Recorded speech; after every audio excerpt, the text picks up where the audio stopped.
Hello friends, இந்த வீடியோவில் நம்ம என்ன பார்க்க போகிறோம்னு பார்த்தீங்கன்னா, கன்சாலிடேட்டட் ஃபினான்ஷியல் ஸ்டேட்மெண்ட்டில் இல்லுஸ்ட்ரேஷன் 9 தான் நான் எக்ஸ்பிளைன் பண்ண போகிறேன். நானும் படிச்சுட்டு தான் இருக்கேன். எனக்கு தெரிஞ்ச விஷயங்களை எக்ஸ்பிளைன் பண்ணியிருக்கேன். வாங்க வீடியோக்குள்ளே போகலாம்.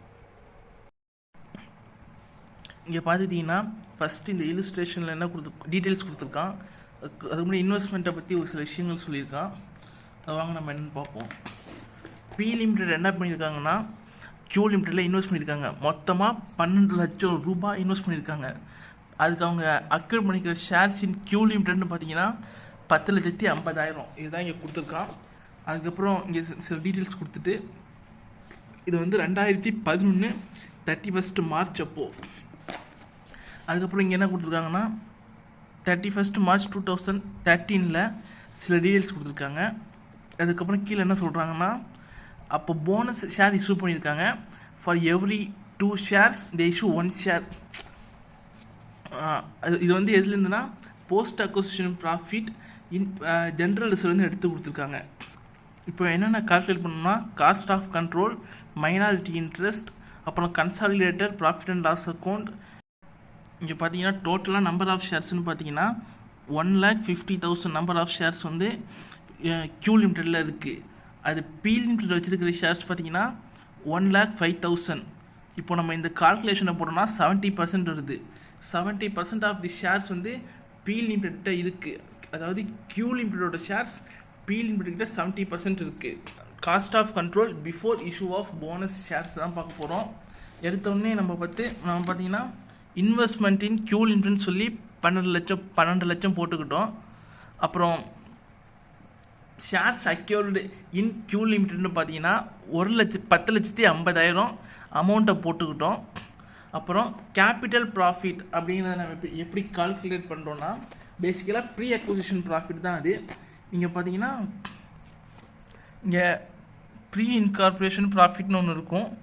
அது வந்து 30,000. அதே மாதிரி ப்ராஃபிட் அண்ட் லாஸ் அக்கௌண்ட் அது வந்து ஒரு 60,000.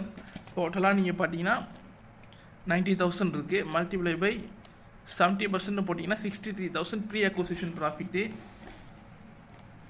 அதையும் எடுத்து எழுதிக்கிட்டு இதை ரெண்டுத்தையும் ஆட் பண்ணால் 63,000 ப்ளஸ் 10,50,000 போட்டிங்கன்னா 10,50,000 ப்ளஸ் 63,000 போட்டிங்கன்னா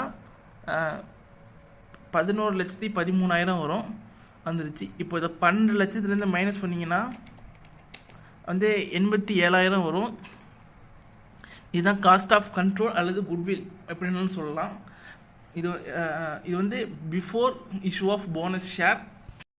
அதே மாதிரி இப்போ வந்து பார்த்திங்கன்னா நம்ம மைனாரிட்டி இன்ட்ரெஸ்ட் கால்குலேஷன் பண்ணணும் before issue of bonus share.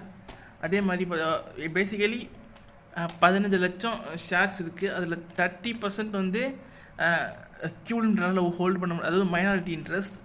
அதை எடுத்து நம்ம அப்படியே இங்கே போட்டுப்போம். 4,50,000 போட்டுக்கிட்டாச்சு.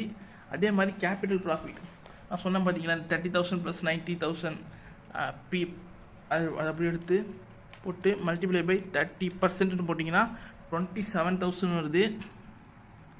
அதை அப்படி எடுத்து 27,000 போட்டுப்போம். அப்புறம் வந்து ரெவென்யூ இங்கே பார்த்தீங்கன்னா இங்கே ஒரு அட்ஜஸ்ட்மெண்ட் இருக்குது.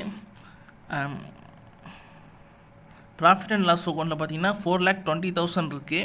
ஆனால் இங்கே பார்த்தீங்கன்னா 60,000 இருக்குது. ஸோ அதனால் நம்ம வந்து டிஃப்ரென்ஸை மைனஸ் பண்ணிக்கணும். 4,20,000 மைனஸ் 60,000 போட்டிங்கன்னா 3,60,000 வருது. ப்ளஸ் இந்த ஜென்ரல் ரிசர்வ் 19,05,000 பார்த்தீங்கன்னா 22,65,000 வருது. இதில் 30% நம்ம எடுத்துக்கணும். 30% எடுத்திங்கன்னா 6,79,500. அது அப்படியே எடுத்து இங்கே எழுதிப்போம். இப்போ இதை வந்து நீங்கள் ஆட் பண்ணிங்கன்னா இது அதில் கிடைக்கிற ஆன்சர் தான் மைனாரிட்டி இன்ட்ரெஸ்ட்டு. 4,50,000 ப்ளஸ் 27,000 ப்ளஸ் 6,09,500 பார்த்தீங்கன்னா 11,56,500 வருது. இங்கே பார்த்தீங்கன்னா அதே தான் மைனாரிட்டி இன்ட்ரெஸ்ட் 11,56,500. அதுக்கப்புறம் கன்சாலிடேட்டட் P&L போடணும் before issue of bonus share. Balance in B limited, அதாவது பி லிமிட்டடில் இருக்கிற ப்ராஃபிட் அண்ட் லாஸ் அக்கௌண்ட்டு. இப்போ பார்த்தீங்கன்னா 15,75,000 அதை அப்படியே எடுத்து இங்கே எழுதிப்போம். அதுக்கப்புறம் ஷேர் இன் ரெவன்யூ ப்ராஃபிட், இது எப்படின்னா இது சேம் தான். இப்போ நம்ம போன இதுக்கு போட்டோம்னா மைனாரிட்டி இன்ட்ரெஸ்ட்டுக்கு அதே தான். இங்கே 4,20,000 இருக்கா, அதுலேருந்து இந்த 60,000 மைனஸ் பண்ணுவோம், ஏன்னா ப்ரீவியஸ் இயர்ங்கிறதுனால 4,20,000 மைனஸ் 60,000 போட்டுக்கிட்டு அப்புறம் ஜென்ரல் ரிசர்வ் வந்து இப்போ கிரியேட் பண்ணது தான், அதனால் 19,50,000 அப்படியே ஆட் பண்ணிப்போம். 1,05,000 ஆட் பண்ணால் அதே 22,65,000. இப்போது 70% போடணும். 70% போட்டிங்க, ஏன்னா இது வந்து மெஜாரிட்டி ஹோல்டிங் கம்பெனிக்காக கால்குலேட் பண்ணுறதுனால இப்போ பார்த்தீங்கன்னா 15,85,500 வருது. அதை அப்படியே எடுத்து இங்கே எழுதிப்போம். ரெவன்யூ ஷேர் இன் ரெவன்யூ ப்ராஃபிட்னு போட்டுக்கிட்டு இப்போ வந்து ஆட் பண்ணால் 31,60,500 போடுவோம். போட்டு செக் பண்ணிப்போம். அப்படின்னா 31,60,500 கரெக்டாக வந்துருச்சு. இதுக்கப்புறம் after issue of bonus share நம்ம வந்து காஸ்ட் ஆஃப் கண்ட்ரோல் கால்குலேட் பண்ண போகிறோம். ஃபஸ்ட்டு நம்ம என்ன சொல்கிறது, ஷேர்ஸ் அக்யூர்டு இன் கியூ லிமிட்னு பார்த்தீங்கன்னா ஒரு நிமிஷம், ஏற்கனவே 10,50,000 ஷேர்ஸ் நம்ம அக்யூர் பண்ணியிருக்கோம். ஸோ டிவைடட் பை 2ன்னு போட்டிங்கன்னா 5,25,000 ஷேர்ஸ் வருது. ஸோ 10,50,000 ஆட் பண்ணால் டோட்டலாக பார்த்தீங்கன்னா 15,75,000 ஷேர்ஸ் வருது. அதை அப்படியே எடுத்து இங்கே எழுதிப்போம். அதுக்கப்புறம் கேபிட்டல் ப்ராஃபிட்டில் சேம் தான், அதில் எந்த சேஞ்சஸும் இல்லை.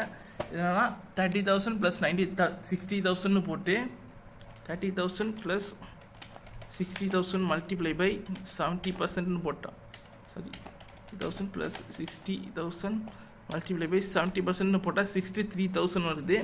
அதை அப்படியே எடுத்து இங்கே 63,000 எழுதிப்போம். ஸோ காஸ்ட் ஆஃப் இன்வெஸ்ட்மெண்ட் இதில் கொடுத்துருக்குற மாதிரியே தான்.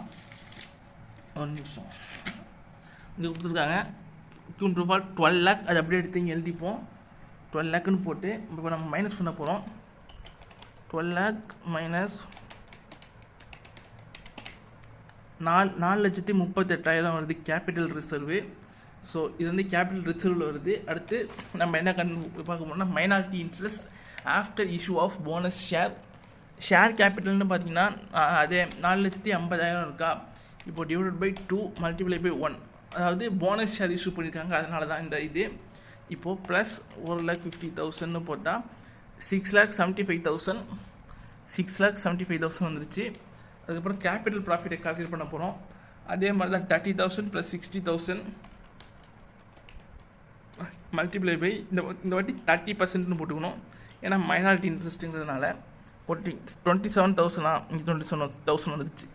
அப்புறம் ரெவன்யூ ப்ராஃபிட் நம்ம என்ன பார்க்க போகிறோம்னா, இந்த இடத்துல ரெவன்யூ ப்ராஃபிட்னு போடுறப்ப ஜென்ரல் ரிசர்வில் ஒரு அட்ஜஸ்ட்மெண்ட் இருக்குது.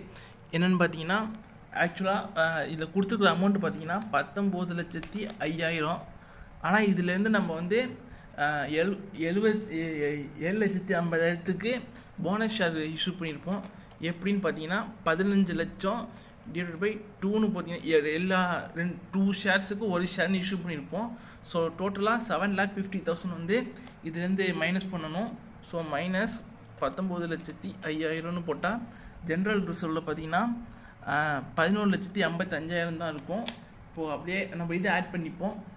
3,60,000 ஃப்ரம் P&L ஆட் பண்ணோன்னா 15,115,000 வரும். இதில் 30% எடுத்தோம்னா 4,54,500. அதை அப்படியே எடுத்து இங்கே போட்டுப்போம். 27,000 எங்கே சொல்லிட்டேன். ஸோ மைனஸ் 27,000 அப்புறம் 5,000 போட்டிங்கன்னா 11,56,500. அதே தான் இங்கே வந்து மைனாரிட்டி இன்ட்ரெஸ்ட்டாகவும் வருது. இங்கே பார்த்தீங்கன்னா 11,56,500.